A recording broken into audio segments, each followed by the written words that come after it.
All right, what's going on, everyone? It's been a pretty hectic couple days in Ukraine. The fighting around Soledar has really led to some of the largest positional changes on the battlefield since early November when Russian forces left Kherson.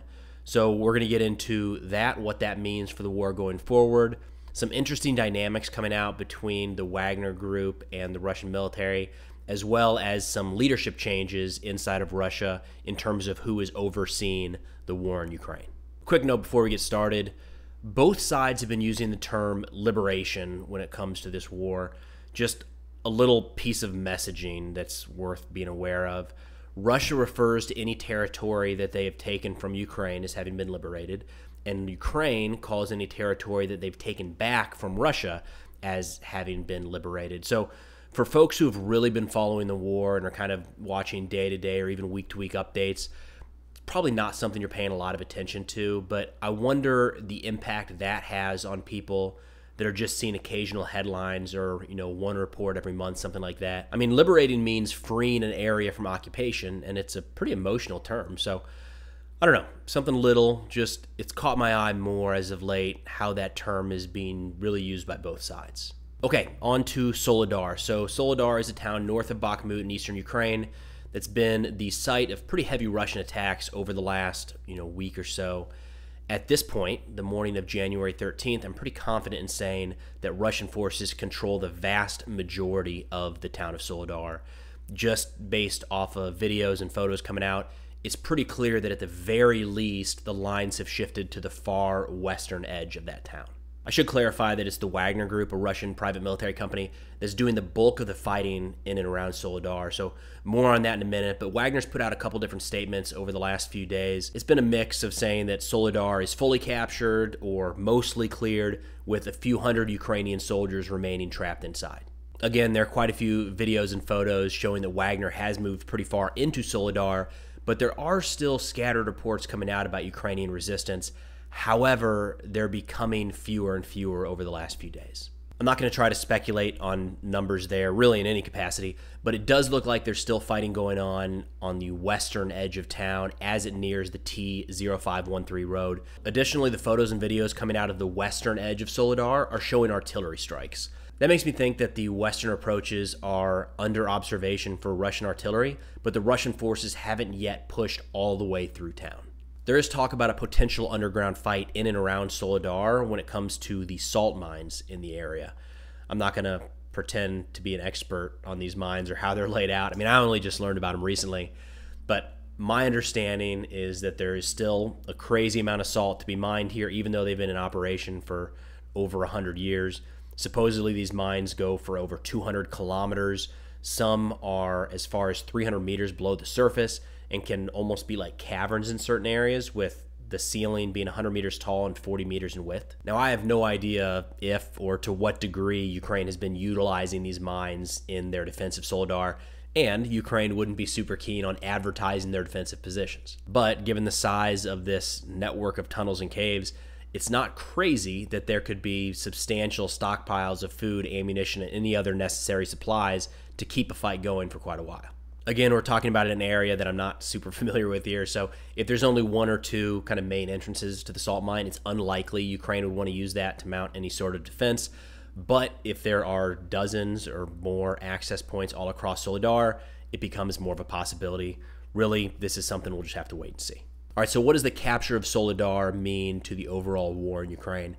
Personally, I think it's still a little bit too early to draw any major conclusions. There's just way too many unknowns. Big picture, it does look like Soledar has really focused Ukraine's attention on that area. So it's possible that if Ukraine was planning an offensive in another area, that at this point it could be delayed or called off entirely. But again, that's speculation. There's just not a lot known quite yet. A lot also hinges on losses. I mean, there have been some pretty graphic videos and photos coming out from Soledar showing dead and wounded from both sides, really, and I wouldn't read too much into that. Photos and videos like that confirm that it was a pretty serious fight and there were a lot of casualties, which I don't think was really up for debate, but we just can't glean much about overall losses from selectively released media. That has nothing to do with trusting or distrusting either side in this fight. It's just, a picture that shows a basement full of dead soldiers is awful, but that could be the one squad out of an entire battalion that was lost. Or it could be an indication of 95% casualties for an entire brigade. There's just no real way to tell for sure from all the way back here. So with casualties, we don't know the totals for each side, and if it's heavily weighted one way or another, that'll certainly have an impact on next steps. Now, if Soledar is taken and Russia gains control of the northern approaches to Bakhmut, that has the potential to reshape some of the fighting in the area. I talked about this a bit in my last video, but in short, if Bakhmut comes under attack from the northern approaches, an area that was previously held by Ukrainian forces, it's possible they might have to pull back and reestablish those lines into a more tenable position. Anytime you relocate lines, the possibility is there to not have those new lines as developed when it comes to defensive positions, fields of fire, artillery targets, etc. So if Soledar falls, that could affect Bakhmut, which could have broader fallout across the area. But now we're getting into hypothetical second and third order effects, which are pretty hard to predict. There's also this interesting dynamic between the Wagner group and the formal Russian military leadership that continues to develop. Yevgeny Prigozhin, the leader of the Wagner group, has been pretty outspoken on a lot of topics. Sometimes he criticizes specific Russian military leaders, generals. Other times he goes after the overall Russian strategy. And as of late, he's been very deliberate in saying that it is his group exclusively that is doing the major fighting in some of these battles. This is something that wasn't as pronounced just a few weeks ago during the fighting around Bakhmut. You could tell that it was primarily Wagner fighters there, but it wasn't really something being hammered home by Prigozhin. That changed with Soledar. Prigozhin made clear a few times that it is only Wagner soldiers that have been responsible for taking that town. Fine, the guy wants credit. That's really nothing new or surprising for any fighting force. What's interesting here is that the Russian Ministry of Defense was a little bit more reserved about the status of Soledar and even contradicted Prigozhin at one point. Now, I'm dangerously close to talking about the political dynamics inside of Russia, which is really not something I'm very confident in getting into, so I'm going to try to walk a thin line here. So after Prigozhin said that exclusively Wagner forces had taken Soledar, the Russian Ministry of Defense put out, quote, "Airborne troops have blocked Soledar from the northern and southern parts of the city. The Russian aerospace forces strike at enemy strongholds. Assault squads are fighting in the city," end quote. Russia did update their call on the 13th, saying that Soledar was captured due to attacks by the Russian group of forces. So they're in agreement now on the status of the fight, but a little vague on who's carrying it out. Again, this is not my area of expertise, but there has to be a power dynamic at play when a private military company like Wagner is the one showing gains on the battlefield over the last couple months. Whether it comes down to funding, public support, recruiting power, or something else entirely, I don't know. I feel like there's a dynamic there that matters and is worth keeping an eye on. Now onto the political front, sort of, kind of. Now, there was a leadership change announced inside the Russian military on January 11th.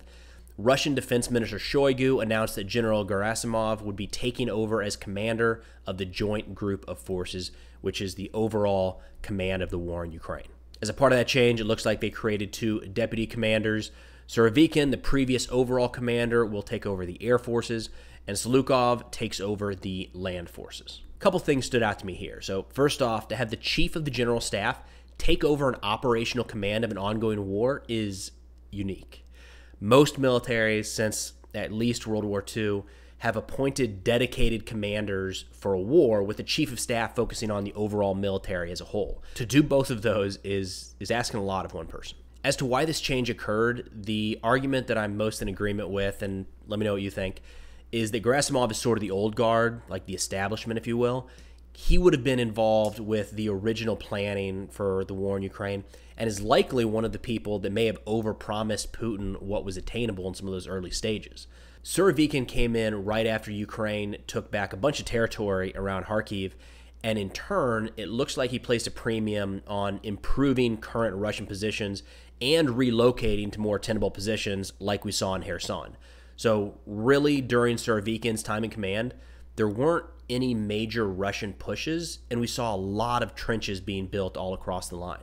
So it's possible that some of Putin's advisors, or even Gerasimov himself, suggested that a more offensive approach was needed and that Surovikin's plan was just taking too long. I don't know. They tend to not really announce reasons for demotions or lateral promotions, kind of, but not really. One last note on this. No one person is going to drastically change the outlook for the Russian military or how they operate. we might see a shift in strategy in the short term, or an attempt by Gerasimov of wanting to make a mark to show that like this is his way of doing things and that it'll work. But the overall war isn't going to do a 180. But that's all I got for now. I'll see y'all next time.